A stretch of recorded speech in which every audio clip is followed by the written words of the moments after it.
Good morning. I thank you. Thank you. I appreciate it. Yes, we're so excited. Tomorrow night, it's going down at the Encore Theater inside the Wynn, right? Yes, this Saturday, April 6th, I'm going to be there 2 shows. We're excited to have you in town. It's going to be a great show. You can get tickets now at Ticketmaster.com. Is this I got you here, Chris? Let's deal with some rumors. I heard you and Jackie Chan possibly coming back and doing another Rush Hour. You know, Rush Hour 4, we are talking about it, and we are trying to make this thing happen. I want to do it. Jackie wants to do it. Studio wants to do it. So I think it's going to happen. So, but we're working on it, trying to get it together. Speaking of getting it together, what about Friday? Because I know Ice Cube has commented that another Friday movie might be in the works, right? You know what? That's something that they approached me with, and they want me to be a part of it. So I'm just waiting to see what they come up with, and then we'll go from there. Okay. Well, I'm glad to hear that you're at least open to it because I can't imagine doing another Friday without you. Like, there's no way. Oh, man. You know what? Definitely a part of my career, and it was like one of my first movies I did. And, man, the success of it, you can't plan that type of stuff.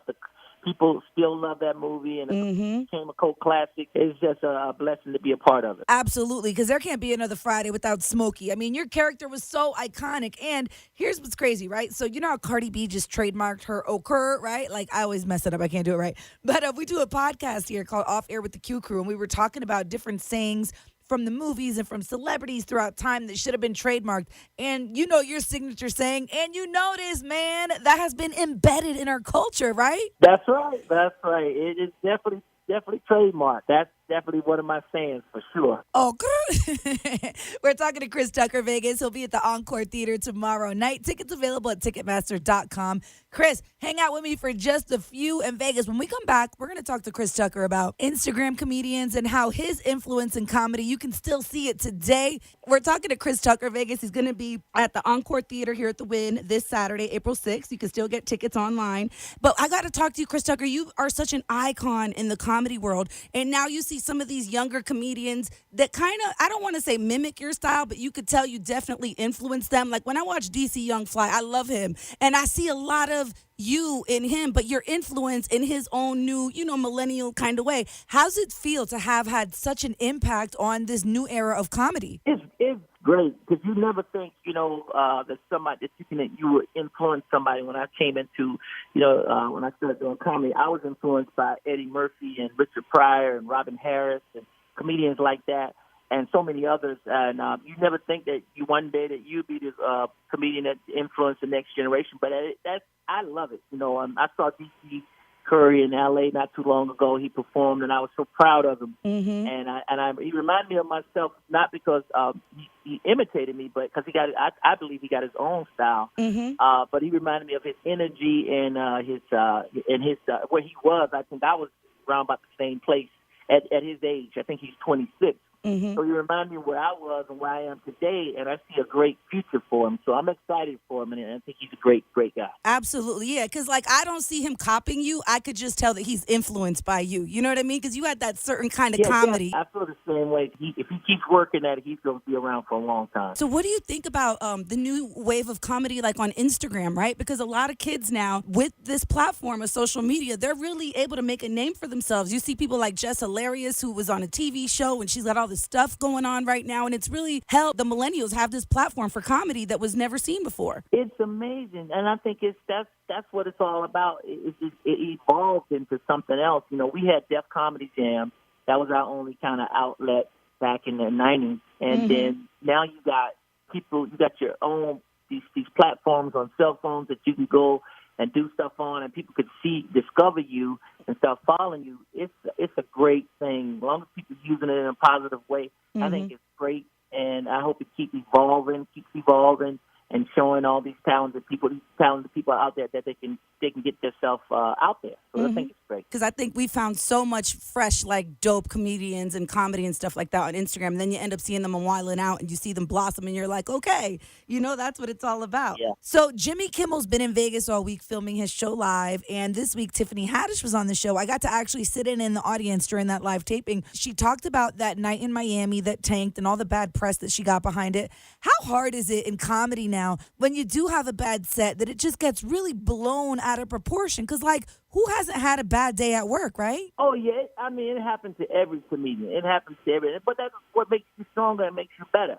Right. And you can always go back to that city and get and be stronger and better. But it happens to everybody, and we all have bad shows. We have great shows that we didn't expect to be that great, and it's just unbelievable shows. So that's that happens and stuff. So it's just part of comedy. It just makes you better. It just makes you a better comedian, a better all around. And I love how she kept it 100. She's like, I had a bad day. Everybody has a bad day. And it's so true, right? Because nobody can be perfect all the time. That's right. Tiffany keeps it real, and that's something about her that people love. That she keeps it real, and she just got that honesty about herself. So I think it's great. And I'm gonna be on Jimmy Kimmel Friday night too. So I want everybody to check me out. Oh yeah, we'll be watching tonight for sure. We got to check you out tonight on Kimmel. Well, I'll be in Vegas, and we'll be talking about the show that I'm doing Saturday at the Encore. So, yeah, everybody check me out on Jimmy Kimmel. Definitely. Yeah, he's a hometown hero because, you know, he grew up in Vegas, so it's a big deal when he comes to town. It's like everybody wants to welcome him home and show mad love. I heard, and I think he's one of my favorite late-night talk show guys, so I think he's pretty funny. So I love to go on his show, so I'm looking forward to that. Definitely. And I'm looking forward to my show on Saturday night if the win. We are too. Encore Theater, that's right. It is going down. The legend, Chris Tucker, 2 shows at night, right? Thank you. 2 shows, yeah, 2 shows. I think 8 o'clock and 10 o'clock. And what can fans expect at your show? A lot of fun, a lot of real stuff, and stuff you ain't gonna see nowhere else. But a lot of fun. I like to have a lot of fun, so we're gonna have a good time. We're definitely looking forward to it. And I want to switch gears real quick because I know you were tight with Tupac back in the day. You were in the California Love video, and you knew how impactful he was for hip hop, for the culture and everything. And losing him was a huge loss, you know, for the world, I want to say, right? And this week we lost Nipsey Hussle. Millennials are saying like that's their generation's Tupac because there's so many similarities in the way that they were really trying to empower the community, help the community, give back to the community. Being that you were close to that situation back then, what are your thoughts on Nipsey and his impact and losing him this week? Well, we can't let his death be in vain, you know. Sometimes, you know, God will have somebody go for us to wake up and to do good things. And so we got to really pay attention to this and take this opportunity to do great things, to bring our communities together, stop the black-on-black crimes, and really, really not let his life be in vain, you know, or let him be gone in vain, because he was really, from what I understand, I didn't follow him, and I didn't know much about him. What I'm hearing about him now, he's such a conscious young man, and he wanted to do better.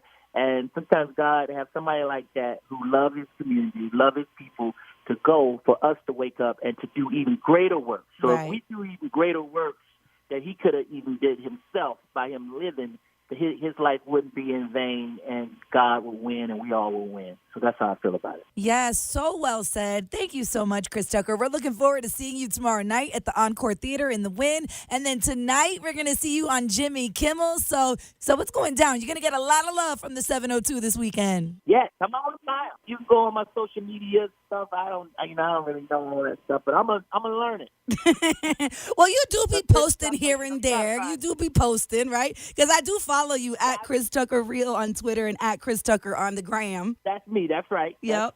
I have my brother do it, but that's me. Hey, we'll take it. Chris Tucker, thanks so much for being a guest here with me today. And again, we'll see you tonight on Jimmy Kimmel. We'll see you tomorrow night at the Encore Theater. Cool. Thank you. I appreciate you. See you there.